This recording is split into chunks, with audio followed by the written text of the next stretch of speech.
kehadiran AI, ada kecerdasan buatan manusia yang akan memanggil kita untuk menemukan kecerdasan dalam diri kita. Nah, Inilah yang disebut kebangkitan agama Budi, Mas. Jadi agama Budi itu di mana akal budi dijadikan pegangan.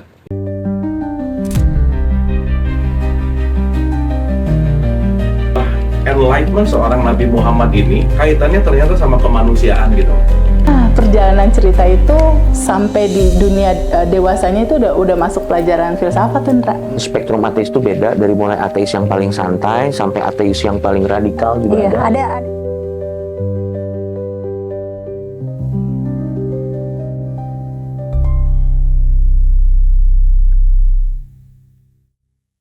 Swastiastu, Pak Wayan Mustika. Swastiastu, Selamat Mas Hendra. malam. Malam.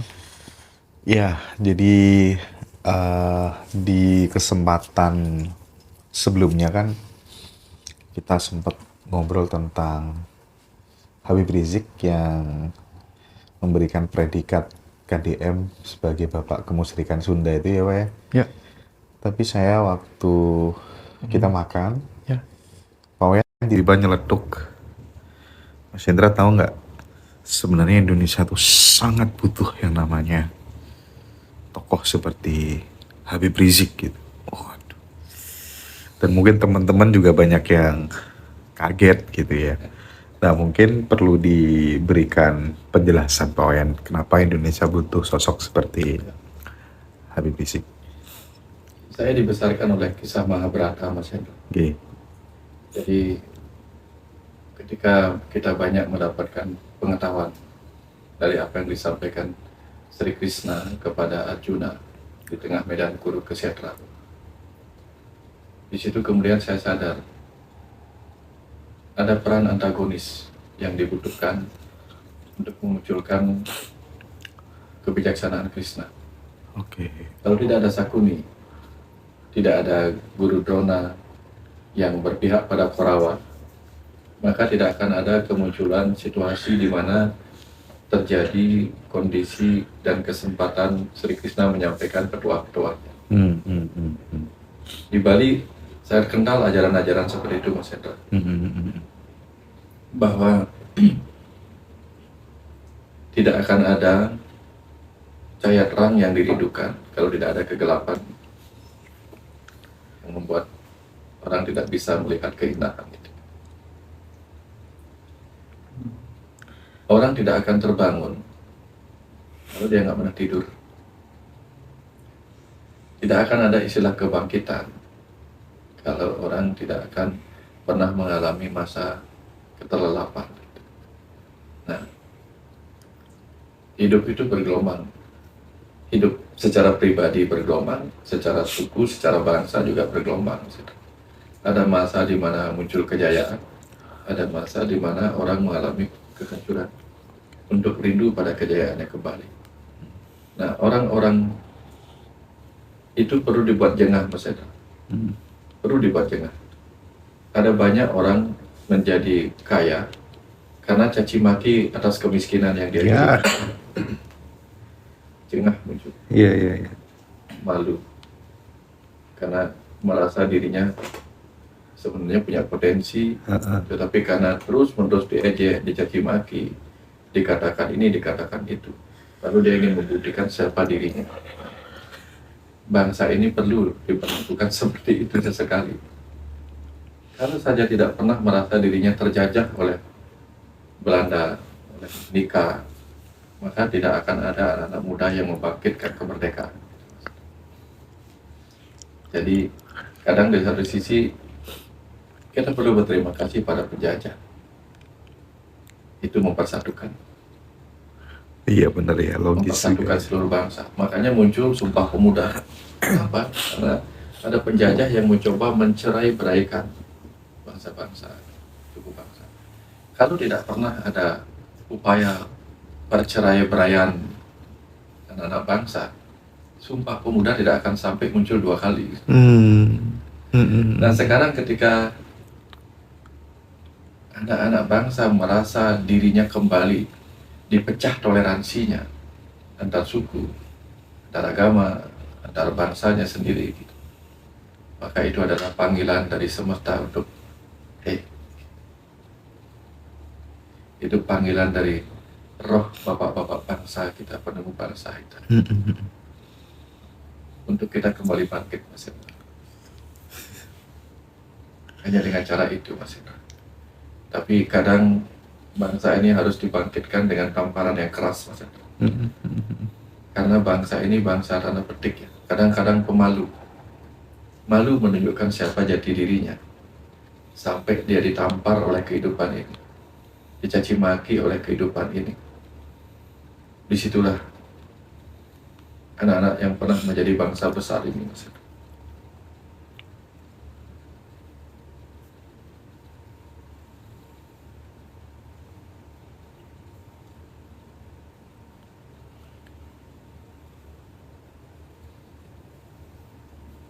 Maafkan jika ini harus terjadi, Mas Hendra. Maafkan jika bangsa ini harus pernah tenggelam dalam rasa keterpurukan hanya untuk rindu bangkit jiwa dan raga untuk memerdekakan dirinya dari rasa keterjajahan dan rasa apapun, Mas Hendra. Saya seorang anak veteran, Mas Hendra, sangat memiliki apa yang dialami oleh jiwa bapak saya, Mas Hendra. Saya selalu bergetar ketika menyanyikan lagu Indonesia Raya. Dan saya sangat memahami apa rasa perjuangan ayah saya dulu. Maka hanya kehadiran orang-orang yang mencaci maki kekayaan bangsa ini, kehadiran orang-orang yang membuat kita pernah malu atau dipermalukan, hanya itu yang akan membuat anak-anak bangsa ini terdesak di dalam. Anak-anak bangsa yang merasa terdesak di dalam rumahnya sendiri, di situ dia akan terbangkitkan. Dan itu sebabnya saya berkata, semestalah yang menghadirkan semua itu. Semestalah yang memunculkan caci maki itu pada anak-anak bangsa yang rindu kehormatan leluhurnya ditegakkan kembali. Semua orang seperti itu, Mas Hendra. Ketika dirinya dicaci maki mungkin dia diam, tapi begitu ibunya dicaci maki, begitu nama ibu pertiwinya, langitnya sebagai ayah Nusantara ini dicaci maki, Mas Hendra, di situ jiwa anak-anak yang akan menjadi pandu bagi ibu pertiwi ini akan bangkit, Mas Hendra. Coba dengarkan besok ketika Mas Hendra akan menyanyikan lagu Indonesia Raya. Rasakan, jadi pandu ibuku. Pada saat itu Mas Hendra akan mengerti. Anak-anak bangsa akan bangkit untuk menjadi pandu bagi ibu pertiwinya sendiri.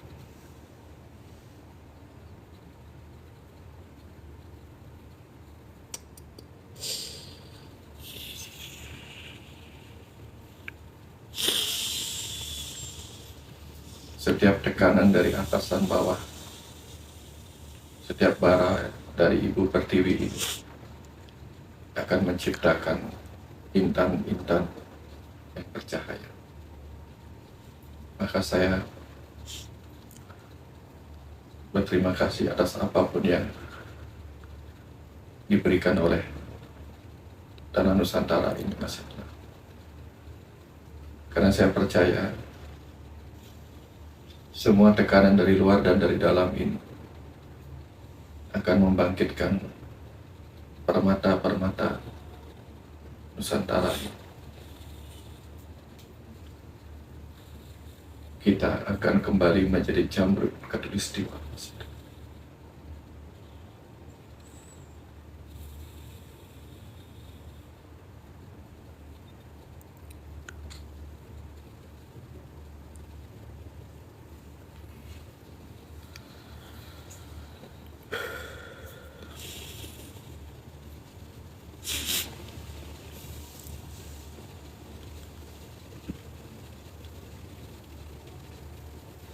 Tapi kita harus berhenti mengutuk kegelapan. Kita harus mulai menyalakan cahaya-cahaya kita sendiri di dalam. Itu jauh lebih bermanfaat daripada turut menggelapkan diri kita sendiri, daripada turut mengotori batin kita sendiri dengan kemarahan-kemarahan yang tidak penting. Kita hanya bisa memanggil leluhur kita hadir dari dalam jika kita membangkitkan sifat-sifat keluhuran itu sendiri. Karena hanya dengan menjadikan diri kita masing-masing sebagai singgasana keluhuran, di situ semua ajaran-ajaran leluhur akan bangkit dari dalam. Itu yang bisa kita lakukan. Ketika kita mengutuk kegelapan terus-menerus, maka tubuh kita, batin kita akan ikut menjadi singgasana bagi kegelapan-kegelapan energi.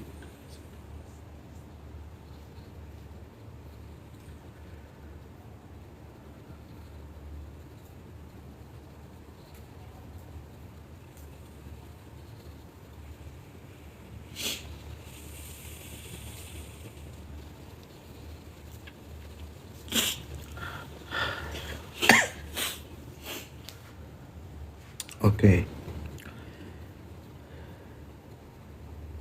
Sangat menyentuh sekali apa yang disampaikan oleh guru kita, Bapak Wayan Mustika ya teman-teman. Apa sih yang dirasakan oleh Pak Wayan ketika berbicara tentang kebangkitan ajaran leluhur Nusantara itu sangat menyentuh banget di dada, di batin, hingga selalu meneteskan air mata gitu. Itu pertanyaan yang pertama ya. Yang kedua mungkin Pak, saya melihat banyak orang-orang yang semakin mendalami spiritual itu kadang mereka lebih sering ada hal-hal yang membuat dirinya itu merasa takjub, juga sama meneteskan air mata gitu. Nah itu mungkin bisa di breakdown ya buat teman-teman gitu Pak. Ini yang Pak Putu Eka Suryawan sering katakan sebagai keharuan tanpa nama. Keharuan tanpa nama, Kerinduan tanpa nama, keharuan tanpa nama. Sulit untuk mendefinisikan itu. Tetapi ketika kita disentuh oleh kerinduan leluhur kita, kerinduan kakek nenek kita, kerinduan ayah ibu kita yang mungkin sudah tiada, untuk mengingat betapa mereka memerdekakan tanah ini bukan untuk diserahkan kembali kepada penjajahan atas nama apapun. Maka ketika anak-anak itu tersadar untuk kembali memerdekakan dirinya dari penjajahan, maka karena keharuan mereka bertemu dengan keharuan kita di sini, sehingga muncullah rasa yang tak terjelaskan itu. Oke. Sejalan senada dengan yang Pak Wayan sampaikan bahwa kita harus berhenti mengutuki kegelapan, kita harus bersama-sama menyalakan lilin harapan.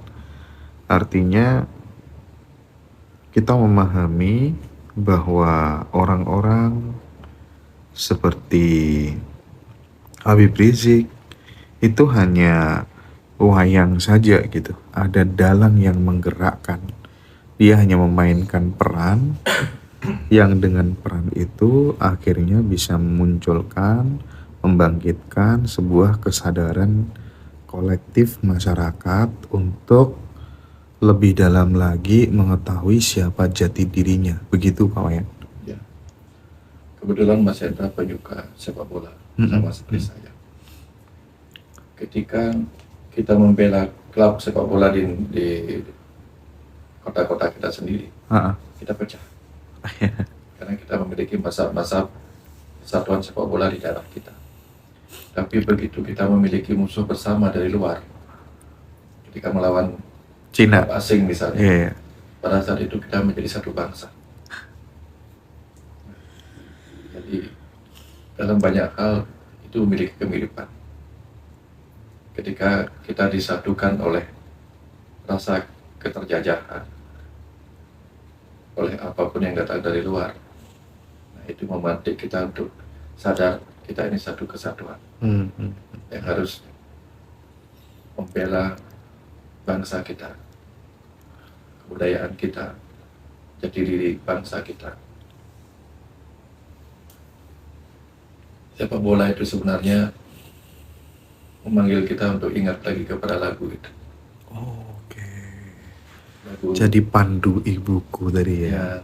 yang bukan. Indonesia, Oke.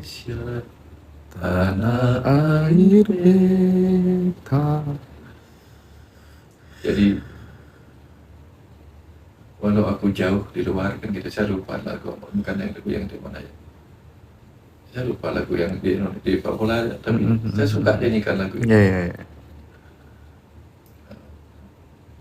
Walau aku jauh di luar, lupa saya kalau bisa lagu wajib itu, saking Situlah suka ya saya pokoknya. lupa. Jadi itu mengingatkan kita untuk balik pulang. Ya. Kita lahir di Indonesia, lahir di Nusantara, mati juga di sini, beranak pinak juga di sini.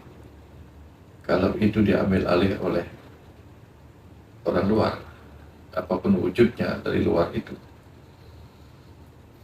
kita akan kehilangan tempat bagi anak-anak kita. Saya memilih untuk tidak menyerahkan itu. Kita bersama memilih untuk tidak menyerahkan itu.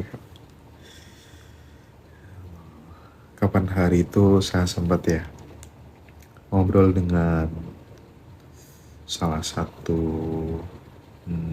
narasumber, namanya Pak Kun Wardana.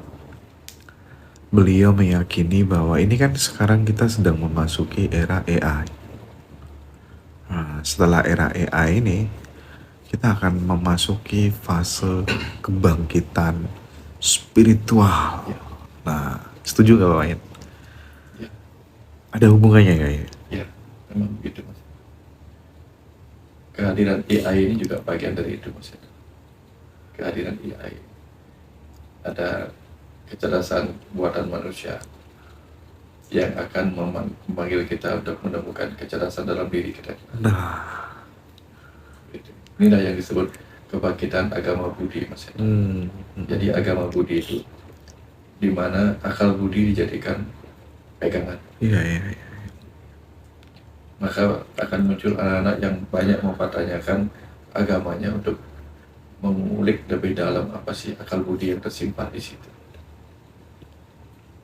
Dan kita akan dibangkitkan kembali dengan melihat, karena hasil karya akal budi itu adalah budaya.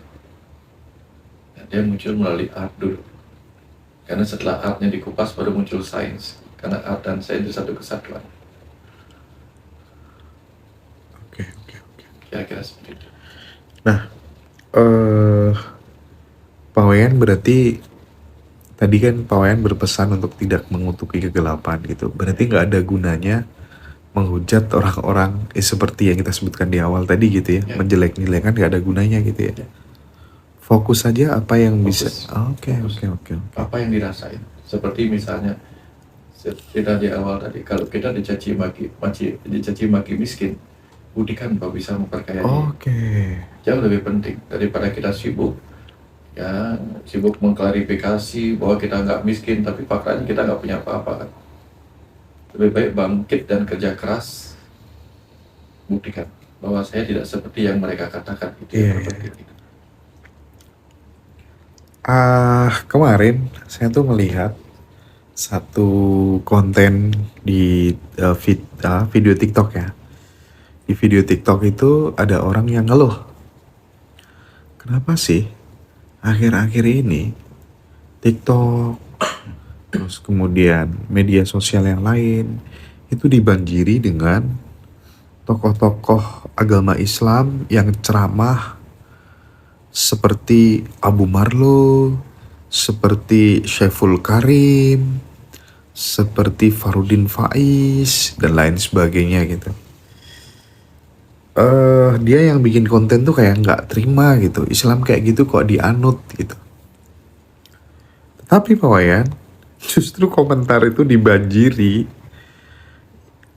pendukungnya Abu Marlo, Syaiful Karim, dan yang pokoknya yang Islam 2.0 lah ya, yang menghadirkan nilai-nilai Islam itu yang sudah terupgrade, sudah tidak suka membenci satu sama lain, mengkafir-kafirkan lagi gitu. Ini kan fenomena yang asyik, iya kan? Gimana Pak Wayan merespon hal itu? Islam 2.0. Ya. Karena yang saya pernah dengar, yang saya mengerti tentang Islam, karena petik ya, mengerti bukan karena saya belajar Islam sebagai orang Islam, karena saya mengerti dengan pernah mengikuti. Masa kecil saya itu sangat sering mengikuti ceramah-ceramah Kiai Haji Zainuddin MZ, yang sangat universal. Oh iya. Zainuddin MZ. Beliau dulu mengajarkan bagus sekali. Kemudian saya mengenal kata Islam sebagai kepasrahan mendalam. Saya mengenal kata-kata Islam dalam bentuk Bismillahirrahmanirrahim, yang artinya atas nama Tuhan yang Maha Pengasih, Maha Penyayang gitu kan.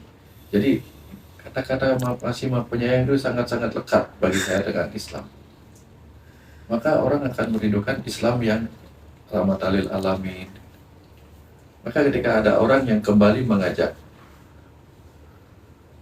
orang-orang, teman-teman Muslim kembali menjadi rahmat bagi kehidupan, yang tidak membenci siapapun, yang toleran, seperti yang saya kenal dulu waktu saya kecil, Mas Eta. Nah, itu yang membuat orang-orang yang merindukan itu jadi menyukai yang seperti itu. Dan dalam konteks saya di Bali, karena percaya reinkarnasi, Mas Hendra, mungkin generasi Alpha sekarang ini adalah reinkarnasi dari generasi-generasi dulu yang penuh dengan keluhuran, yang datang kembali untuk merindukan dunia ini yang pernah mereka tinggalkan dulu. Tiba-tiba melihat dunia ini, Indonesia ini, kok gini, nggak seperti saya di kehidupan dulu. Mungkin begitu, sehingga akhirnya sadar, saya harus balikkan lagi seperti ketika dulu saya mendengarkannya. Oke.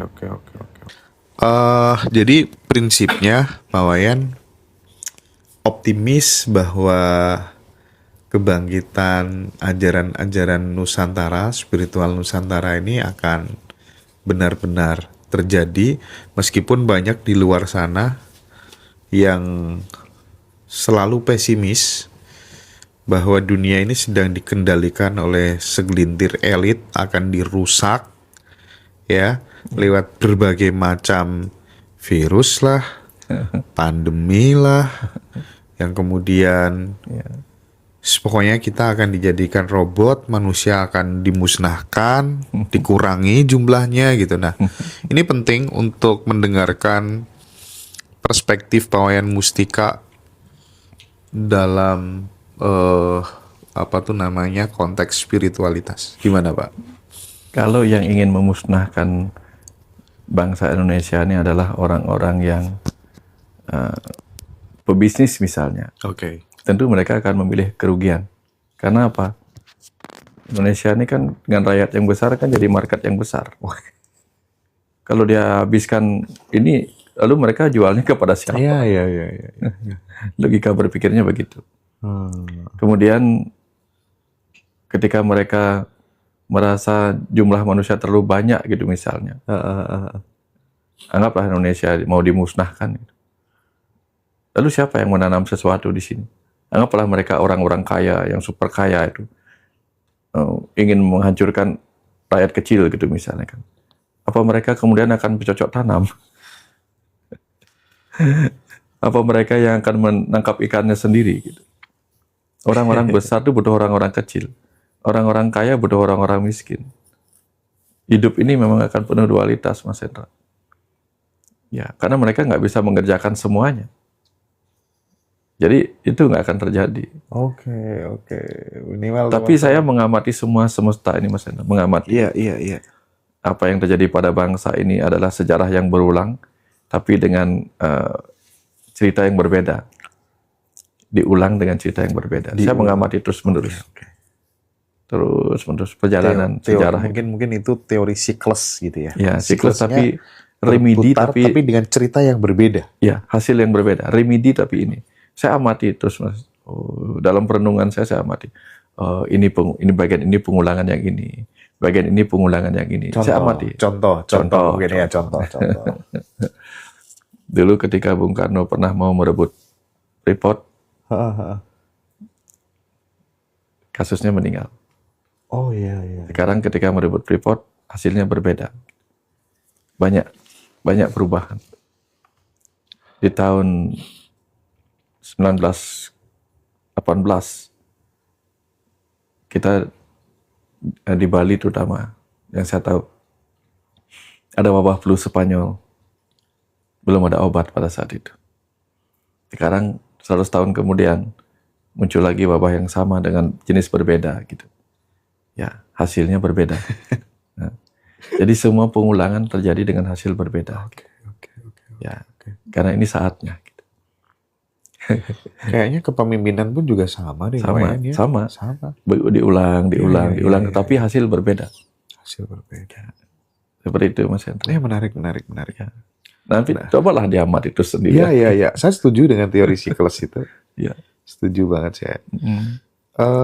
Bagaimana sedikit pendapat Pak Wayan tentang pemain timnas yang dipenuhi oleh pemain keturunan? Wah, nggak apa ini, sedikit aja dijawab Pak Wayan. Ya nggak apa-apa. Nggak apa-apa katanya. Nggak apa-apa. Supaya nanti kita membuktikan bahwa kita bisa. Ya, kita perlu orang-orang saudara-saudara yang pernah tinggal di luar aja. Ya, karena kalau nggak begitu kita nggak akan merasa diri kita membuktikan. Apa gunanya kita merasakan aku juga lebih hebat, tapi ketika disuruh membuktikan nggak bisa. Ketika ini adalah saatnya. Ketika kita merasa kok harus orang luar, saya lo bisa. Mulai siapa bisanya? Mulai anak-anak kita, ya sudah sekolahkan anak-anak kita di sekolah yang membuat mereka menjadi orang-orang hebat. Itu pembuktiannya. Kita nggak bisa hanya mengklaim tanpa pembuktian, Mas Hendra. Iya. Setuju. Kalau kita memang punya pemain-pemain yang bagus, ayo kita buktikan. Buktikan dengan hasil, bukan hanya dengan mengatakan ini. Gitu. Ya. Oke.